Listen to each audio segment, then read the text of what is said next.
कहते। वाक्य में प्रयुक्त ऐसे शब्द जिनके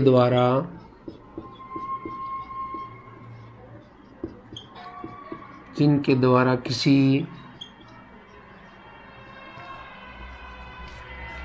किसी काम का होना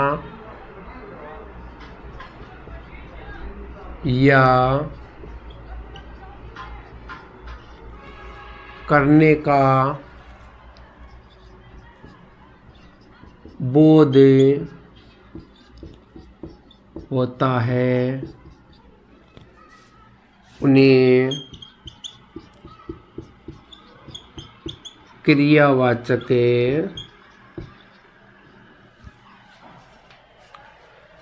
शब्द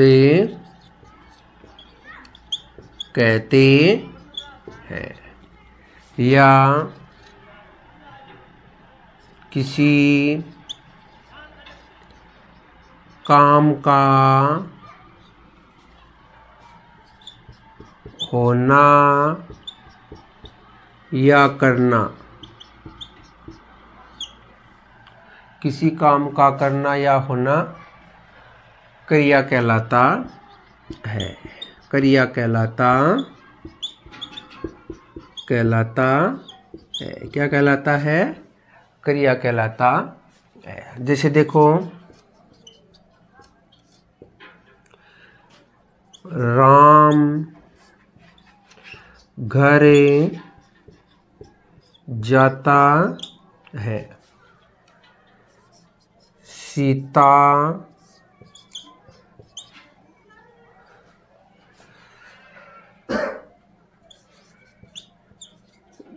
दूध पीती है, अनुराधा चावल पकाती है। यानी इन वाक्यों में पढ़ो आप और ध्यान से देखिए कि राम घर जाता है। इस वाक्य में किसी काम का क्या काम हो रहा है? जाना, यानी जाता है।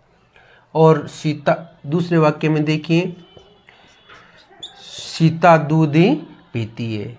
इसमें क्या कार्य हो रहा है? पीने का कार्य हो रहा है। और ये अनुराधा चावल पकाती है, इसमें क्या हो रहा? पकाने का कार्य हो रहा है। पहले वाक्य में जाने का कार्य हो रहा है, दूसरे वाक्य में पीने का हो रहा है, और तीसरे वाक्य में पकाने का हो रहा है। इन तीनों वाक्यों में ये सब क्या है? ये है क्रिया। क्या है बच्चों? ये क्रिया है। अब देखिए, किसी काम का होना या करना क्रिया कहलाता है, या वाक्य में किसी काम का होना या करना क्या कहलाता है? क्रिया कहलाता है। तो इसका पहले वाक्य में क्या है? राम घर जाता है, क्रिया कौन सी होगी? जाना क्रिया होगी। सीता दूध पीती है, तो पीना क्या हो गई? क्रिया हो गई। अनुराधा चावल पकाती है, तो पकाना क्या हो गई? क्रिया हो गई।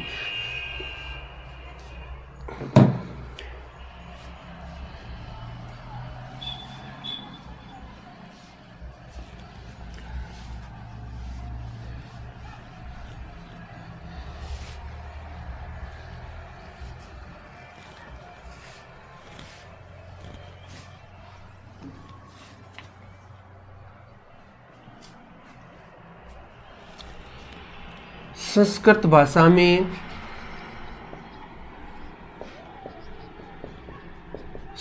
भाषा में धातु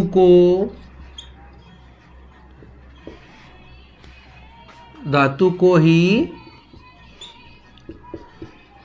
क्रिया कहते हैं।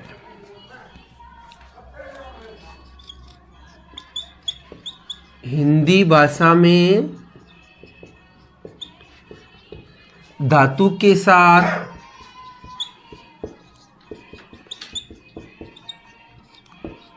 ना लगाने से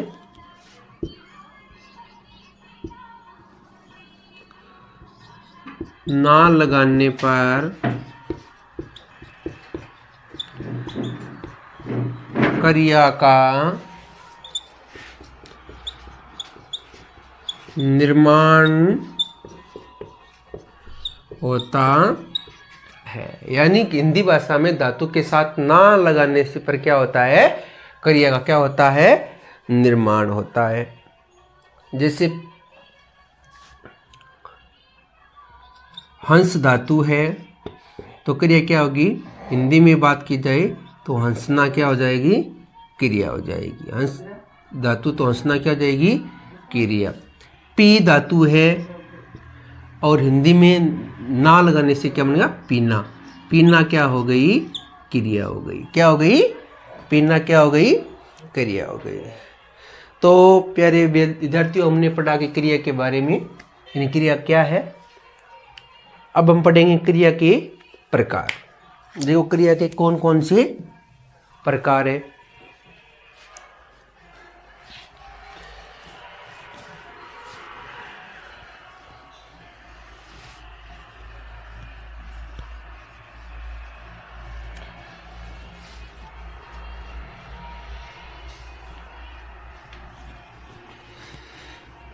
क्रिया को हम पढ़ेंगे 3 भागों में डिवाइड करके, यानी 3 भागों में बांट कर हम क्रिया का पढ़ेंगे।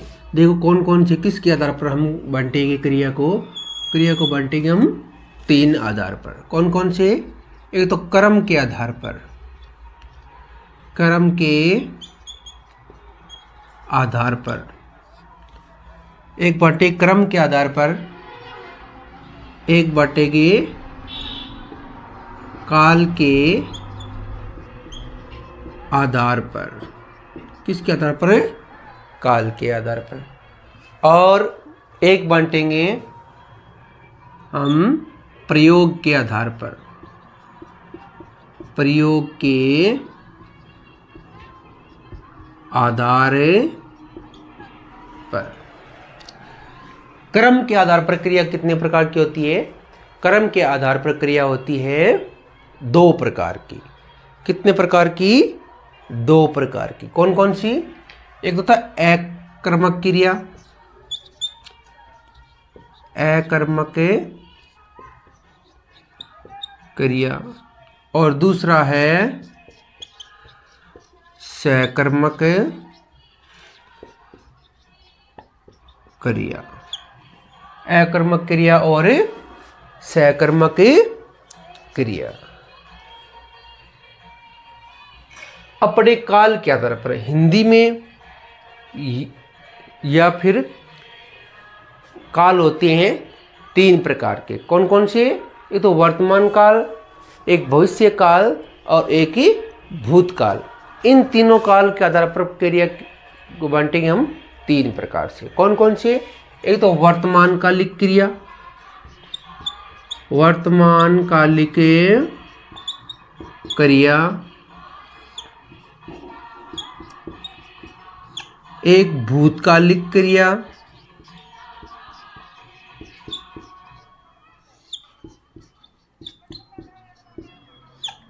और एक भविष्यकालिक क्रिया।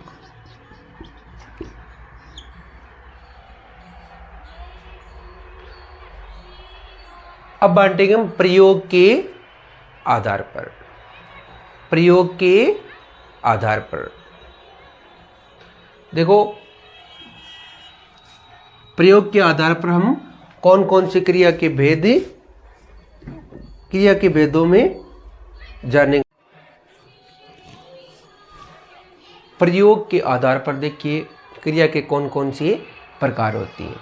यानी प्रयोग के आधार पर बात की जाए तो पहला है सामान्य क्रिया। कौन सी, सामान्य क्रिया। सामान्य क्रिया। 2 नंबर की बात की जाए तो 2 नंबर था संयुक्त क्रिया। कौन सी, संयुक्त क्रिया। 3 नंबर की बात की जाए तो 3 नंबर है प्रेरणार्थक क्रिया, प्रेरणार्थक क्रिया। 4 नंबर की बात की जाए पूर्वकालिक क्रिया। कौन सी?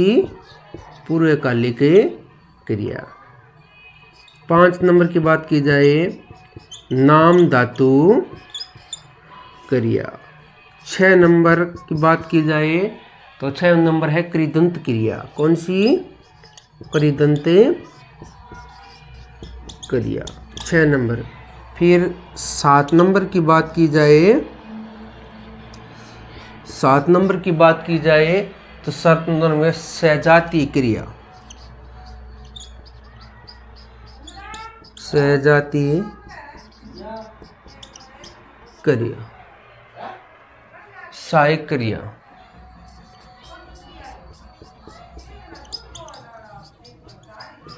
सहायक क्रिया। तो विद्यार्थियों, हमने पढ़ा कि क्रिया के बारे में विश्लेषण के क्रम के आधार पर कौन कौन सी है। एक तो अकर्मक क्रिया और एक सहकर्मक क्रिया, और काल के आधार पर वर्तमान कालिक क्रिया, भूतकालिक क्रिया और भविष्यकालिक क्रिया। प्रयोग के आधार पर सामान्य क्रिया, संयुक्त क्रिया, परिणार्थक क्रिया, पूर्वकालिक क्रिया, नाम धातु क्रिया, कृदंत क्रिया, सजातीय क्रिया और सहायक क्रिया। तो आगे हम पढ़ेंगे नेक्स्ट वीडियो के अंदर, यानी प्रयोग क्रम के आधार पर क्रिया के प्रकार, अकर्मक और सहकर्मक क्रिया के लिए। आज के लिए बस इतना ही। धन्यवाद। जय हिंद, जय भारत।